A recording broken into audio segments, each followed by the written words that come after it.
Jika engkau konsisten mengikuti pedoman ini, maka aku jamin hidupmu fala khaufun, tidak akan pernah merasa gelisah. Alaihim walahum yahzanun, dan tidak akan pernah merasa sedih.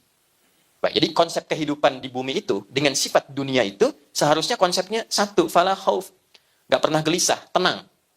Jadi konsep dasarnya dimanapun Anda bertugas, seharusnya tugas itu melahirkan ketenangan. Ya, dimanapun beraktivitas, seharusnya aktivitas itu membuat diri kita tenang. Jadi kalau ada kegiatan dan kalau ada ruang tempat kita beraktivitas tidak membuat kita tenang, artinya ada pedoman yang belum kita baca dan belum kita implementasikan, sehingga tugas-tugas itu tidak kita rasakan membawa ketenangan dalam kehidupan pekerjaan kita. Bukan pekerjaannya yang salah, karena tidak mungkin Tuhan mengirimkan kita ke satu tempat, kecuali di tempat itu kita dipercaya punya kemampuan untuk memanagenya. Ini harus kita yakini dengan baik. Tidak mungkin Allah mengamanahkan, menugaskan seseorang di satu tempat, bila tidak dinilai, dia memiliki kemampuan yang pantas berada di situ. Ayatnya jelas. La yukallifullahu nafsan illa usaha. Tidak mungkin Allah memberikan tugas pada seorang hamba jika tidak dinilai memiliki kecakapan untuk bisa menunaikan tugas di tempat itu dengan baik.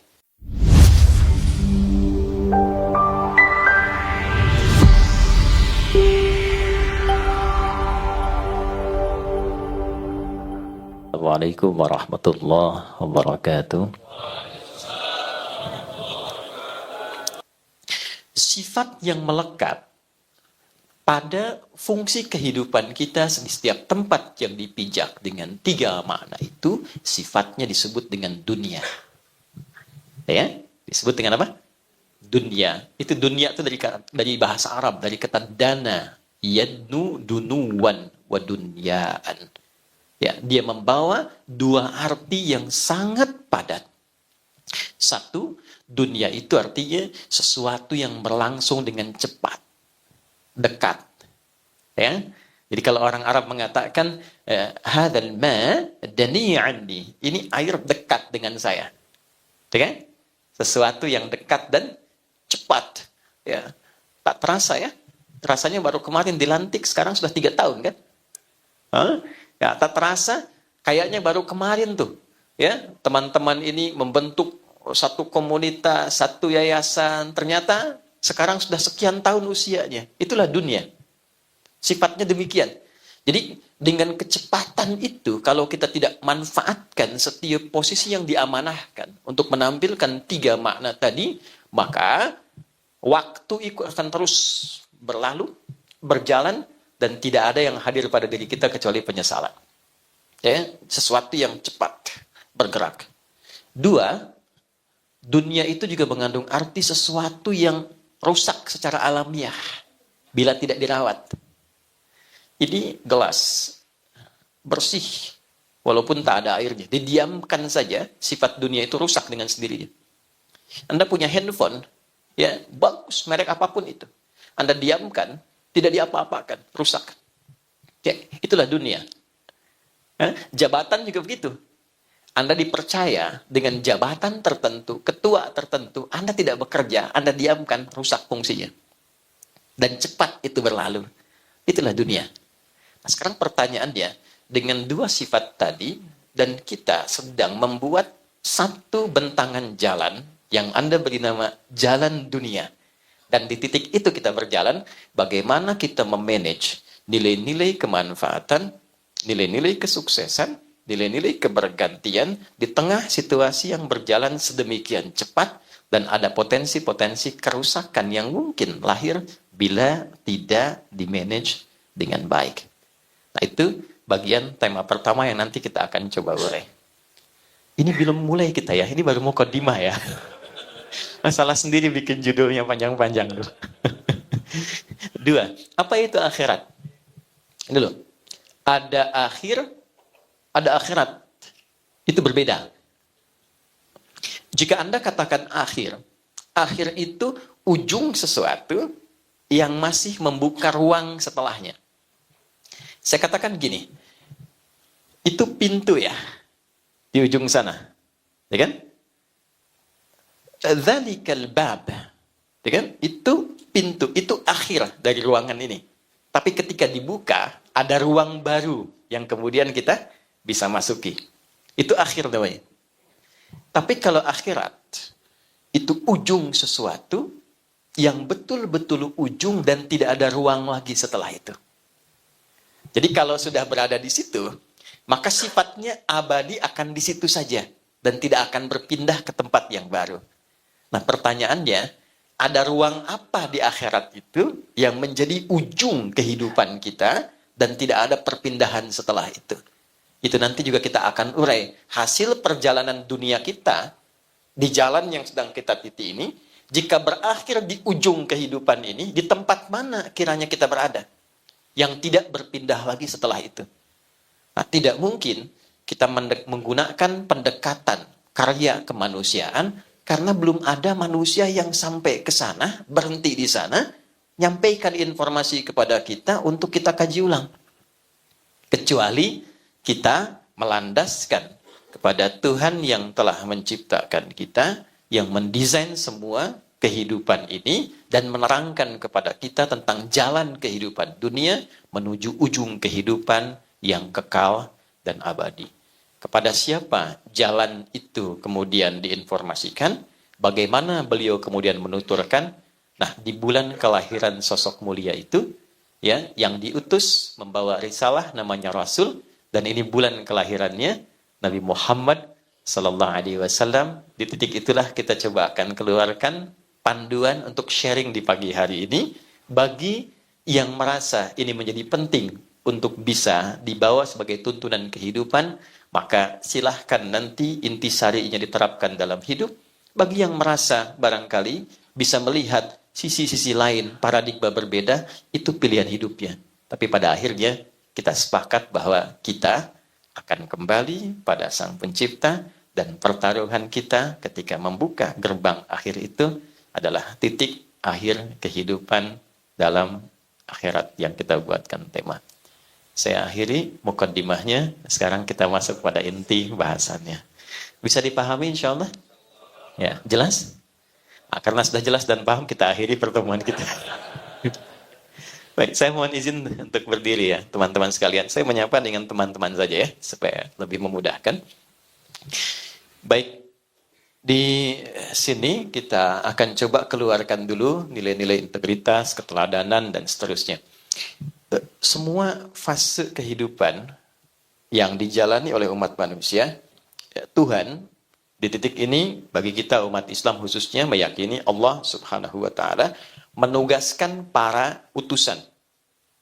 Utusan itu orang-orang bijak yang menerangkan tentang pola berkehidupan, tentang bagaimana kita bisa membawa risalah kehidupan dengan baik. Ya, risalah itu yang membawanya disebut Rasul namanya. Baik ya? Jadi dari manusia pertama turun, sudah membawa pedoman berkehidupan.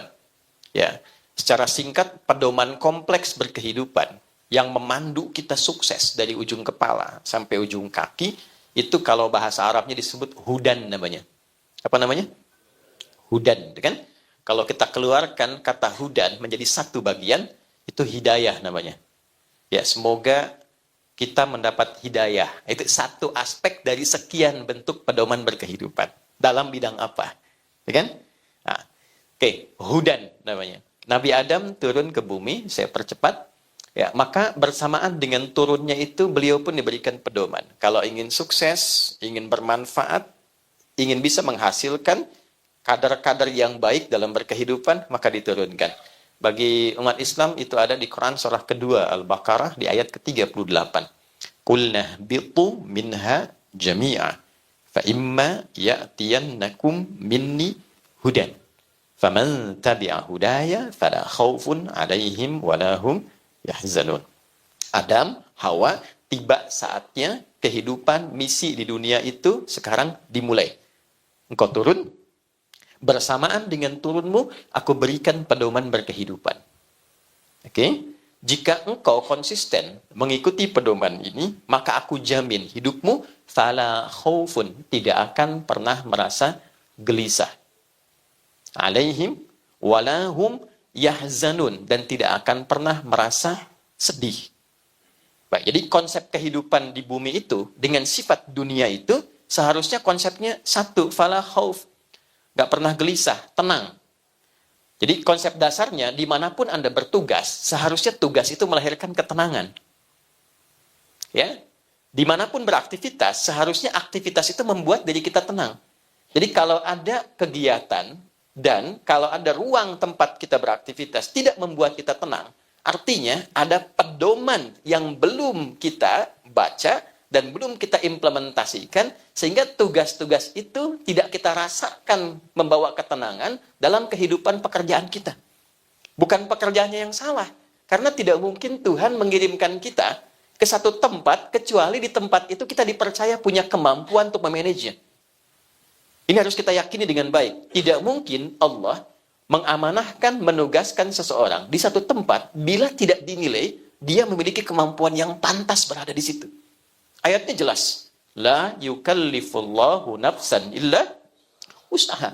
Tidak mungkin Allah memberikan tugas pada seorang hamba jika tidak dinilai memiliki kecakapan untuk bisa menunaikan tugas di tempat itu dengan baik. Nah, sekarang pertanyaannya, ketika ditempatkan di sana, apakah sudah membaca pedoman-pedoman yang baik sehingga dalam penunaian tugas itu kita bisa merasa nyaman dalam menunaikannya? Konsep dasar yang pertama. Demikian di rumah tangga juga. Ya, kalau dibawa dalam konteks kehidupan rumah tangga, seharusnya menjadi ibu itu menenangkan. Wala yahzanun, menyenangkan. Seharusnya menjadi suami itu menenangkan, menyenangkan. Jadi kalau di rumah tangga ada kegelisahan akut yang tidak pernah bisa diselesaikan, coba dilihat. Mungkin bukan karena kedudukannya kurang tinggi, hartanya kurang banyak, ada pedoman rumah tangga yang belum dibaca seutuhnya. Ya, dan persoalannya kadang-kadang dulu saya lompat sedikit ya. Di Melayu saja kalau mau nikah itu biasanya calon menantu datang ke rumah calon mertua, nanti melamar pada bapaknya. Setelah itu nanti dia diberikan waktu kurang lebih 6 bulan untuk belajar tentang bagaimana jadi suami yang baik, mengolah nilai-nilai pedoman berkehidupan rumah tangga. Istrinya diajari oleh ibunya, lalu diberikan daun pacar di kukunya. Ya, dan itu disebut dengan masa pacaran namanya. Ya, seorang calon istri ditandai dengan daun pacar, belajar tentang fikih rumah tangga minimal 40 hari sebelum terjadinya pernikahan. Masa itu disebut dengan pacaran. Jadi bukan naik beca berdua, belum halal ya, sebeca seakan milik bersama, tukang beca nggak ada gitu. Sehingga ketika menikah, sebagian rasa kasih sayang sudah dihabiskan dalam masa-masa pergaulan itu. Kembali ya, saya agak cepat. Itu konsepnya. Jadi kalau ada lirik di sini senang, di sana, di mana-mana, memang konsep kehidupan begitu. Tinggal pertanyaannya, pedomannya dibaca tidak? Petunjuknya dibaca tidak? Kita punya handphone, pedomannya tidak pernah dibaca, mustahil bisa menggunakan dengan baik. Maka setelah Nabi Adam, kemudian ada Nuh, Rasul pertama, terus sampai ke Ibrahim, saya lompat sampai ke Nabi Musa. Nabi Musa kitabnya apa? Rasul kan? Ya, beliau Rasul kan? Diberi kitab kan? Kitabnya namanya Taurat. Taurat ketika diperkenalkan, itu bukan hanya namanya, tapi fungsinya. Coba yang muslim lihat Quran surah 17 Al-Isra di ayat kedua. Wa ataina Musal kitaba wa ja'alnahu hudan li bani Israil. Dan pada Musa aku berikan kitab namanya Taurat, namanya nanti di Ali Imran ayat ketiga, Taurat, dan fungsi Taurat itu hudan, pedoman berkehidupan. Objeknya siapa? Pada saat itu komunitasnya namanya Bani Israel, satu region saja. Oke? Nabi Isa, saya lompat cepat ya. Ya, beliau membawa Injil. Injil itu apa fungsinya? Hudan. Pedoman berkehidupan Libani Israel bagi kaumnya pada masa itu. Langsung cepat Nabi Muhammad sallallahu alaihi wasallam. Beliau dapat pedoman. Namanya apa kitabnya? Al-Qur'an. Al-Qur'an ketika diturunkan bukan sekedar untuk dibaca. Membaca itu gerbang pembuka untuk mengetahui isi. Sehingga dengan mengetahui isinya, kita bisa praktekkan pedoman dalam Al-Quran itu pada kehidupan. Turunlah Quran surah kedua, ayat 185 itu. Syahrul Ramadan alladhi unzila fihil Quran hudan linnas. Di bulan Ramadan, diturunkan Al-Quran itu bukan untuk sekedar dibaca. Ya. Dibaca itu untuk paham isi. Semua orang kalau ingin, hukumnya kan begitu. Ingin tahu apapun bisa baca dulu kan? Ya, namanya qiraah. Makanya ayat pertama turun tuh Iqra. Iqra itu ya kemampuan untuk membaca, pada dasarnya awal maknanya kemampuan untuk membaca walaupun belum memahami isinya. Yang tidak menuntut pemahaman, yang penting baca dulu. Ya, makanya dulu ada buku Iqra kan? Ya kan? Kan tidak dituntut paham kan? Ya kita cuma bisa belajar tahu huruf a fathah a, fa fathah fa, lam doma u, lu, apa lu, gitu kan? Salah jawab itu. Tapi kan nggak dituntut kita untuk memahaminya.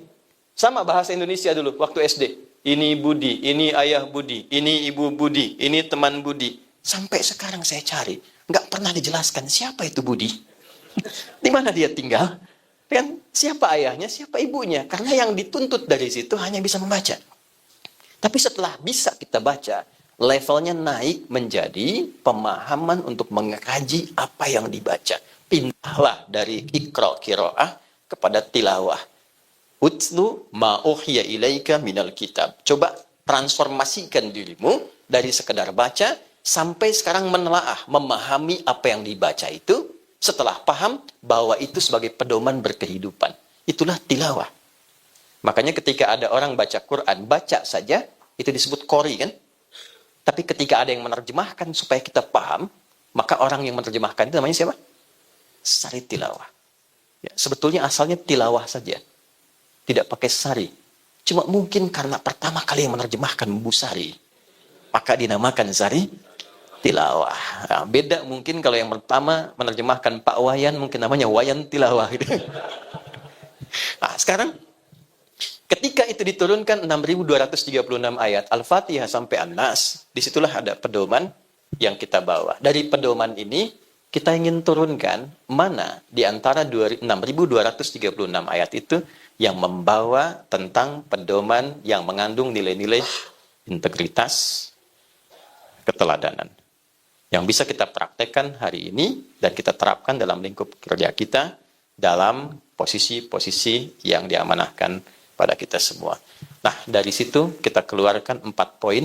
Yang 4 ini langsung dipraktekkan menjadi seluruh sifat para nabi dan diakumulasikan pada sosok Nabi Muhammad SAW.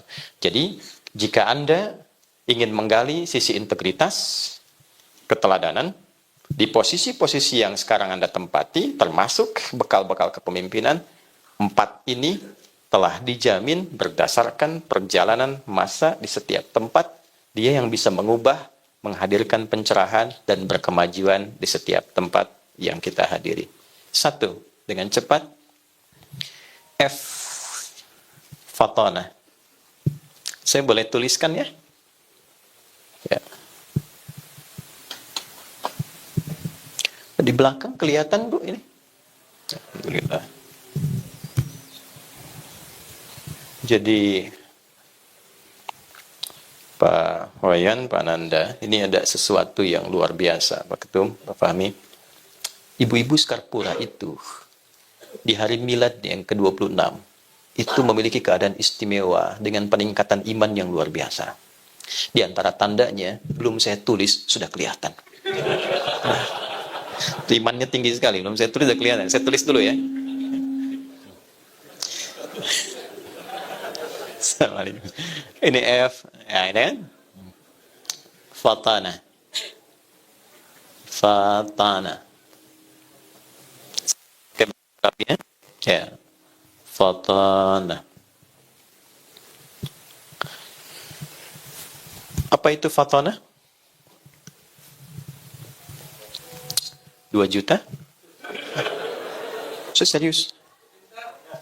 Dan cerdas? Masih belum? 5 juta? Umroh ya? Waktu habis. Waktunya cepat sekali gitu. Fatanah itu bukan sekedar cerdas. Bukan sekedar pintar. Ya. Fatanah itu kecerdasan yang menyatukan kekuatan spiritual, kekuatan mental, dan kekuatan intelektual. Ya? Kecerdasan yang menyatukan kekuatan spiritual, kekuatan mental, kekuatan intelektual. Jadi kekuatan intelektual yang didukung oleh kekuatan spiritual dan mental. Baik, saya coba ilmiahkan sedikit dulu ya. Supaya kita pahami betul ini, nanti kita pelajari kasusnya, kita terapkan dalam konteks kehidupan kita kekinian. Kebanyakan saat ini, konsentrasi manusia pada umumnya, ketika dikatakan pintar dan cerdas, itu dibatasi pada batas intelektual saja. Bagaimana menstimulus otaknya itu bisa pintar, otak kirinya, otak kanannya, dan sebagainya. Menariknya, 15 abad lalu, Nabi pernah memberikan isyarat. Anda yang rajin baca Al-Arba'in Nawawiyah, buka di nomor yang ke-6. Dari 42 hadis itu, buka yang ke-6. Ya, isyaratnya begini. Inna fil jasadi mudghatan. Idza salahat, salahal jasadu kullu. Wa idza fasadat, fasadal jasadu kullu. Ala wahiyal qalbu. Di dalam bagian tubuh kita terdalam, itu ada satu bagian yang sangat menentukan berjalannya perilaku kita dengan baik atau tidak baik, berintegritas atau tidak, membawa keteladanan atau tidak, dan dia nanti akan mensupport, memberikan pengaruh kepada kekuatan intelektual. Ya, dia adalah qalbu. Nah, menariknya, setelah 15 abad yang meneliti tentang kebenaran hadis itu seorang tokoh namanya Andrew Amora tahun 1991. Dia seorang pakar neurologi, ya, ilmu neuron tentang saraf-saraf terdalam pada diri kita, lalu melakukan kajian terdalam. Ternyata beliau menemukan sejenis otak baru dalam tanda petik dalam bagian jantung kita yang terdalam. Ya, itu tahun 1991. Kita urai lagi. Ya, kan pola kehidupan ini secara cepatnya nanti yang di bidang biologi atau kedokteran bisa lebih mendalami dan menerangkan dengan lebih baik. Ya, kan arus kehidupan kita itu secara singkatnya ketika masuk ke jantung, darah diserap, oksigen rendah, itu kan, masuk ke serambi kanan, itu kan, lewat vena cava itu kan. Ya, kemudian dari situ oleh atrium pulmonalis, kalau tidak salah, diteruskan dari serambi kepada bilik kanan, itu kan, ventrikel kanan. Ventrikel kanan dipompa, disalurkan ke paru-paru, itu kan, dari paru-paru kemudian diolah, ya, diteruskan kemudian ke bagian serambi kiri, ya, di serambi kiri ini diolah lagi, diteruskan ke bilik kiri, dari bilik kiri kemudian oleh aorta disebarkan ke seluruh tubuh dan berubah menjadi oksigen yang lebih baru, lebih bagus lagi. Ya, dari yang rendah, yang biasa kepada yang baru, baru diteruskan ke otak, ke bagian tubuh dan sebagainya. Nah, ternyata di bagian serambi kanan ini ada satu bagian titik kecil yang mengandung 40.000 neuron.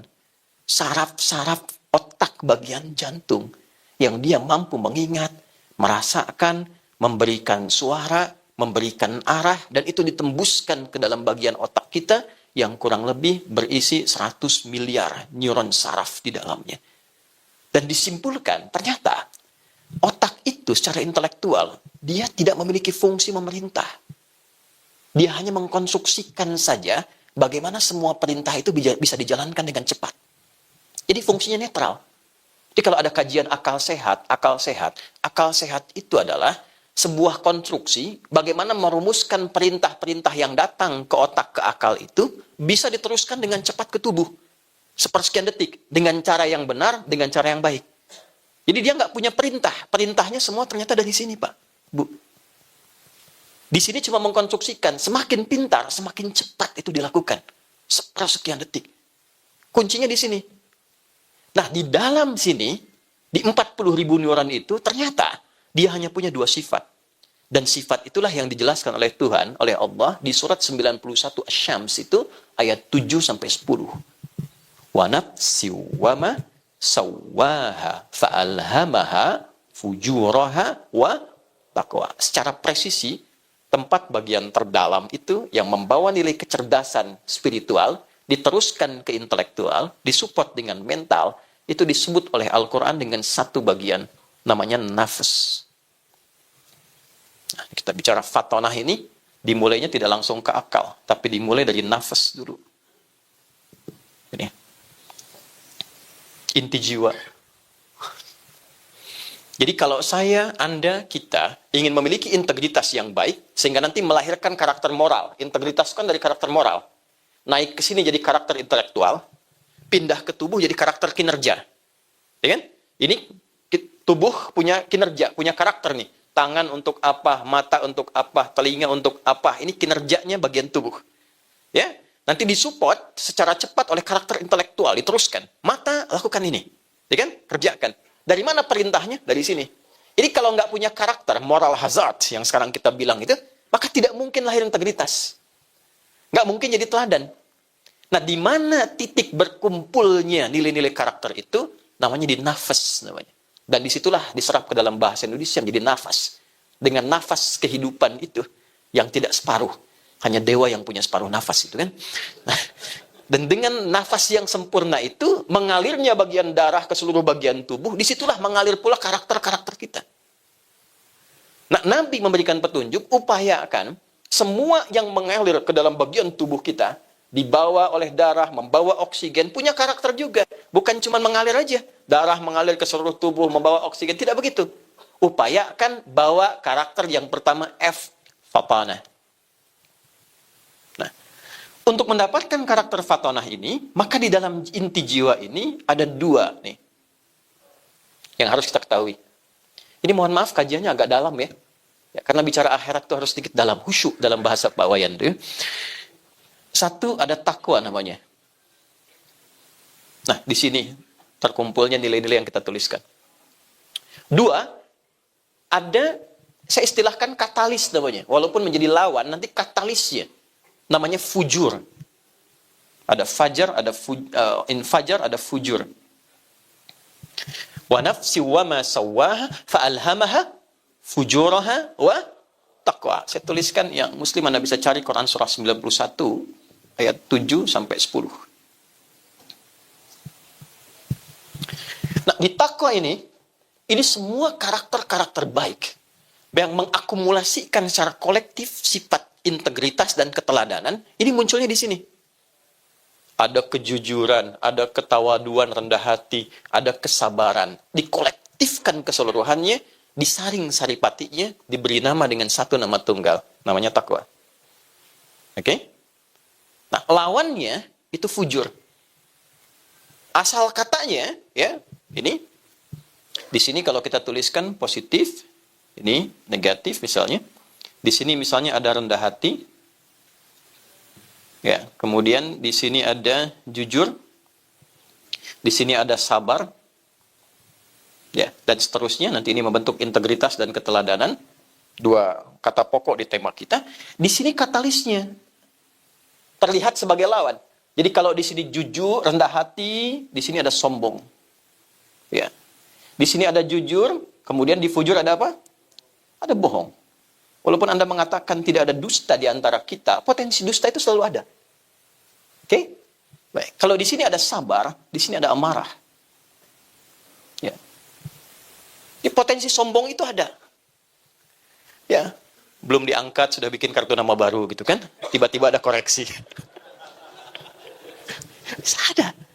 Ya. Dulu pakai sepeda, belum punya jabatan, semua disapa. Ya. Udah punya mobil, buka pintu dan nggak bisa. Ya. Nah, itu potensinya ada.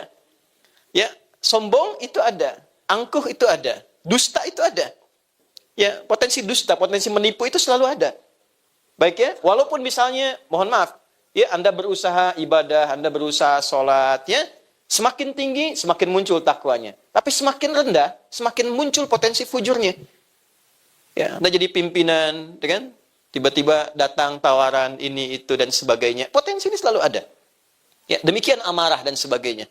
Nah, caranya bagaimana mengolahnya supaya menjadi fatanah? Nah, ini kecerdasan ini yang akan membentuk nilai-nilai keteladanan dalam kehidupan. Perhatikan cara kerjanya. Ya, perhatikan baik-baik. Wa nafsi wa ma sawwaha fa'alhamaha fujuraha wa taqwaha. Ayat 9-nya, qad aflaha man zakkaha.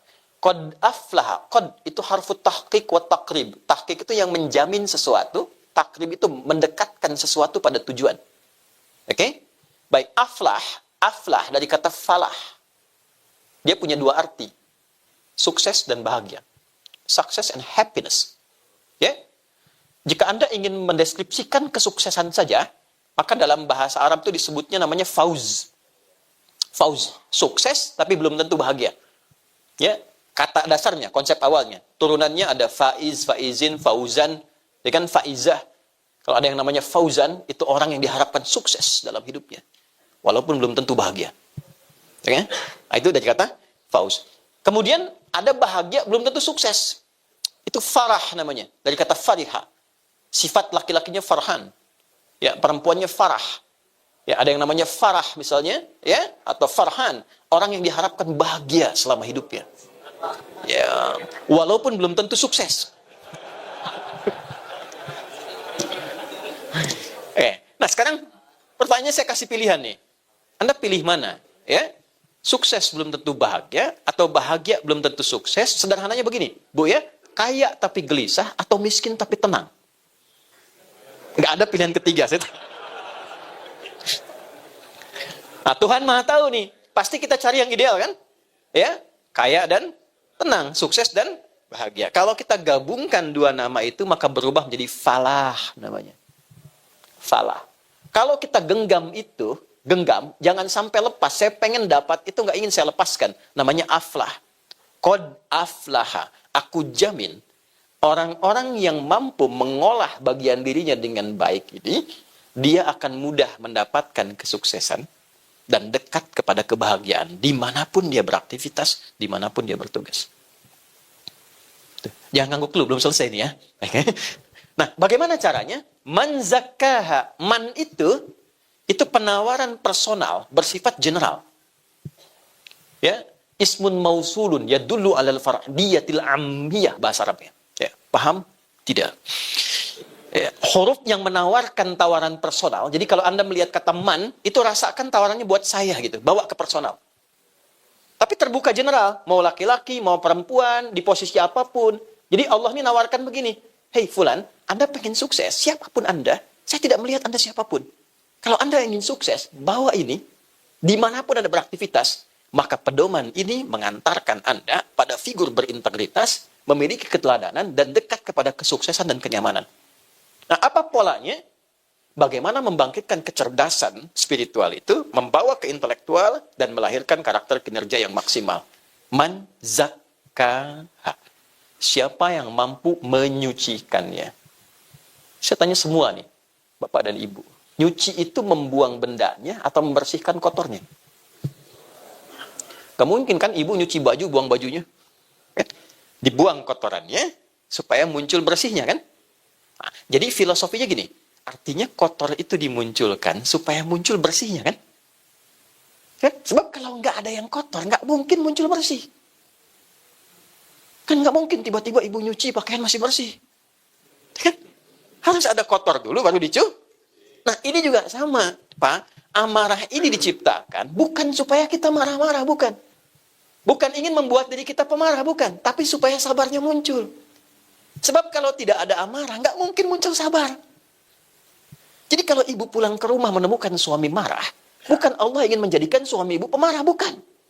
Tapi supaya kesabaran pada diri ibu itu muncul, ditingkatkan, karena ada masalah kehidupan di masa depan nanti akan dilalui, yang membutuhkan kesabaran ekstra.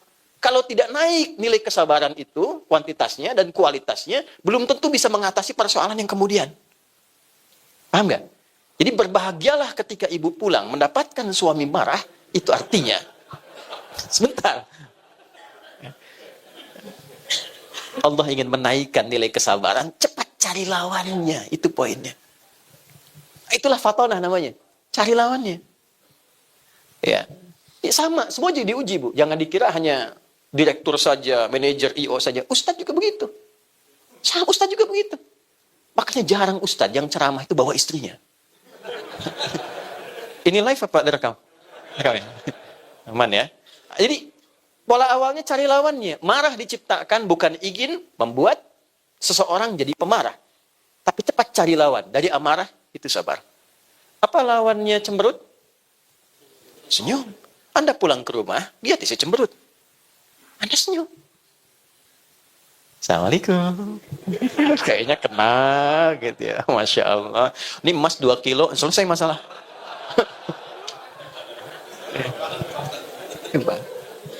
Nah, para nabi itu diajarkan langsung oleh Tuhan. Diajarkan, dikasih langsung panduan untuk bisa fatonah. Jadi makanya melihat apapun bisa bijak.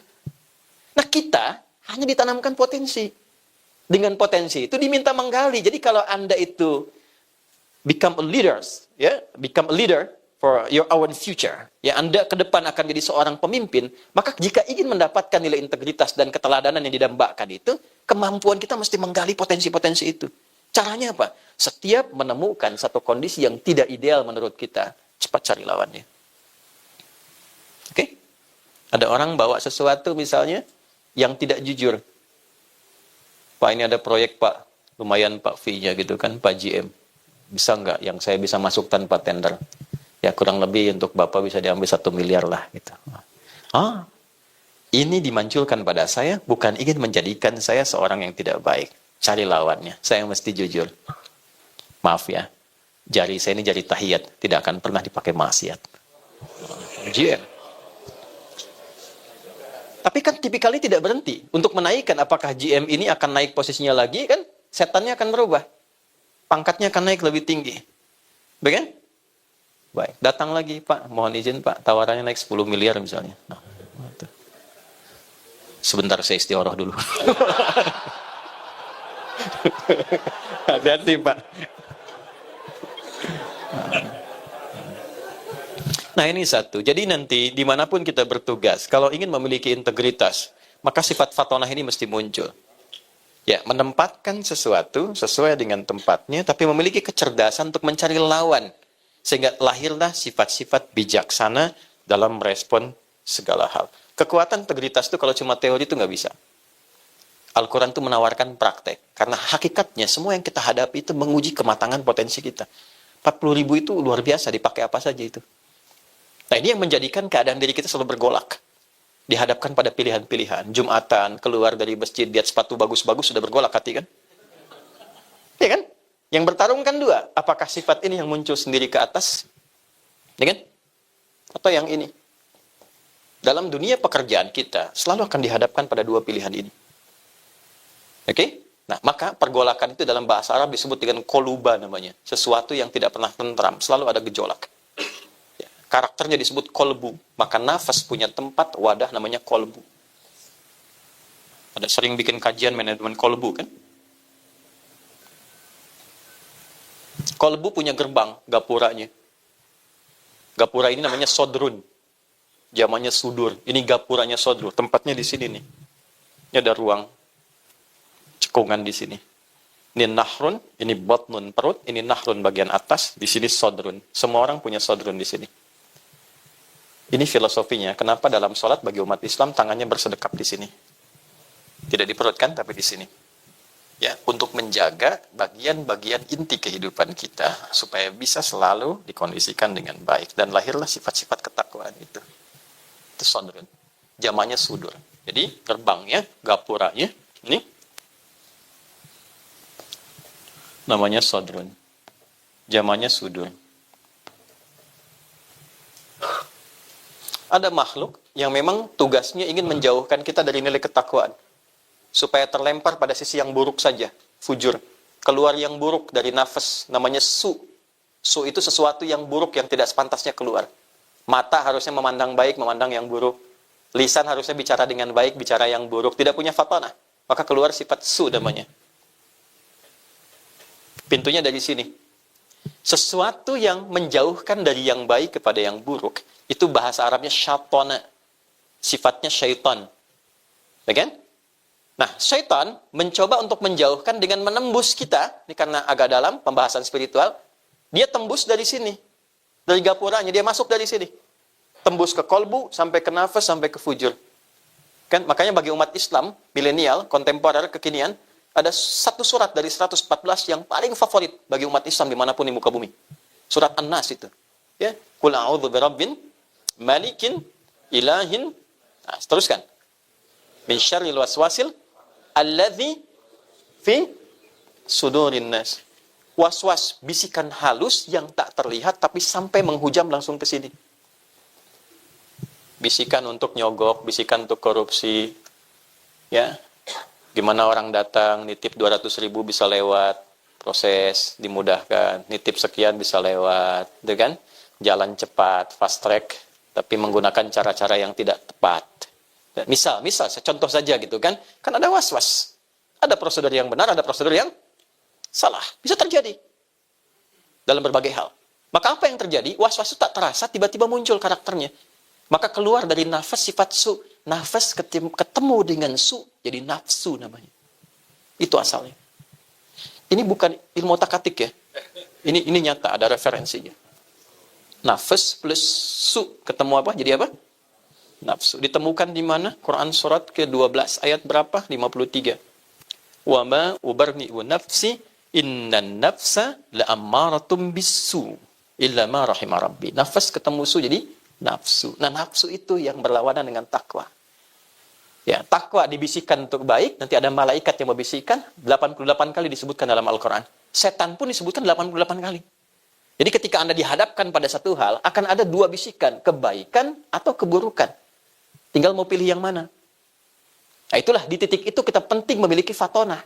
Fatonah itulah yang menguatkan kita untuk mengambil sifat baik itu supaya meredam yang buruknya. Kalau yang buruk itu bisa kita tekan, integritas lahir. Maka Anda akan dikenal sebagai pemimpin yang jujur, kan? Berdedikasi, kata-kata indah yang sekarang banyak digaungkan itu. Ya. Tidak harus muncul di TikTok, dengan sendirinya Anda akan hadir. Ya. Saya ingin sampaikan dulu, saya tidak punya akun TikTok sebetulnya. Nah, itu mungkin banyak yang bikin itu ditampilkan, dan saya lebih senang basicnya ke kitab, baru ditampilkan di media sosial. Nah, di kitab itu murni, kalau kita ngaji ada buku namanya Sharaf untuk derivasi misalnya. Jalasa yajlisu syakaro yashkuru. Nah, sekarang berubah ke dunia maya itu. Tak takayu tak tiku tiktokan. Fasbakayu fasbiku facebookan. Itu kan Instagramayan Instagramu Instagraman.